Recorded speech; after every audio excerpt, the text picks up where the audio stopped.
Bollywood Tollywood তারকারা বাংলাদেশ নিয়ে যা বললেন। সাম্প্রতিক বাংলাদেশের রাজনৈতিক পরিস্থিতি নিয়ে মুখ খুলেছেন বলিউড ও টলিউডের তারকারা। এসব তারকারা কেউ কেউ বাংলাদেশের মানুষের পাশে থাকার আহ্বান জানিয়েছেন, কেউ চেয়েছেন দ্রুত বাংলাদেশের মানুষ শান্তিতে থাকুক, অস্থিরতা দূর হোক। চলমান বাংলাদেশের রাজনৈতিক পরিস্থিতি নিয়ে আগে বলিউড কোনো তারকাকে মন্তব্য করতে দেখা যায়নি। গতকাল প্রথম বলিউড অভিনেত্রী সোনম কাপুর প্রথম মুখ খুলেছেন। তিনি ফেসবুক স্ট্যাটাসে লিখেছেন, এটা সত্যি বাংলাদেশে যা ঘটেছে তা খুবই ভয়াবহ ঘটনা। চলুন সবাই মিলে বাংলাদেশের মানুষের জন্য প্রার্থনা করি। বাংলাদেশের সাবেক প্রধানমন্ত্রী তখন ভারতে আশ্রয় নিয়েছেন। তখনও অফিসিয়াল কোনো বক্তব্য দেয়নি ভারত সরকার।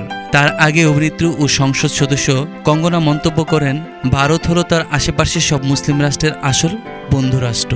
আমরা গর্বিত এবং সম্মানিত যে বাংলাদেশের প্রধানমন্ত্রী ভারতে সুরক্ষিত বোধ করেন। আফগানিস্তান, পাকিস্তান, বাংলাদেশ, ব্রিটেনে যা ঘটছে তা খুবই দুর্ভাগ্যজনক। শিক্ষার্থীদের এই আন্দোলন নিয়ে শুরু থেকে পাশে ছিলেন কলকাতার অভিনেত্রী স্বস্তিকা মুখার্জি। তিনি শিক্ষার্থীদের গুলি করে হত্যার বিরুদ্ধে শিক্ষার্থীদের সাহস যোগানোর চেষ্টা করেছেন। তিনি লিখেছেন, যে প্রজন্মকে সাপান্ত করেছে সকলে, তাদেরকে স্বার্থপর বলা হয়েছে। তারাই সবচেয়ে বেশি স্বার্থ ত্যাগ করে দেখাচ্ছে। নজরুল ফিরে আসছেন র্যাপ মিউজিক হয়ে, ফিরে আসছেন কাব্য, স্লোগান। 52, 71, 90 সালে বাঙালিকে দাবিয়ে রাখা যায়নি, 2024 সালেও দাবি রাখা যাবে না। তিনি আরও লিখেছেন, শান্তি ফিরুক, একসঙ্গে সব বাঙালি যেন এই গান গাইতে পারি, এ রক্ত আর যে চোখে সয় না, হায় মাতৃভূমি। প্রায় 1 মাস ধরে চলে বৈষম্য বিরোধী আন্দোলন। এই আন্দোলন ছিল শিক্ষার্থীদের মতো গণমানুষের। যৌক্তিক এই আন্দোলনে দেশের তারকাদের মতো কলকাতার একাধিক তারকা একাত্ম প্রকাশ করেন।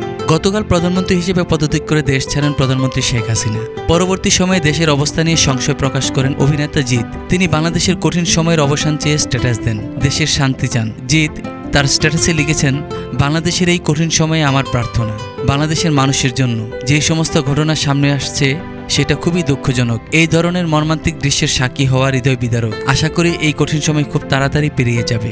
প্রতিটা জীবনই মূল্যবান, তাই যে কোনো মূল্যের সেটা রক্ষা হওয়া আবশ্যিক। শান্তি বজায় থাকুক।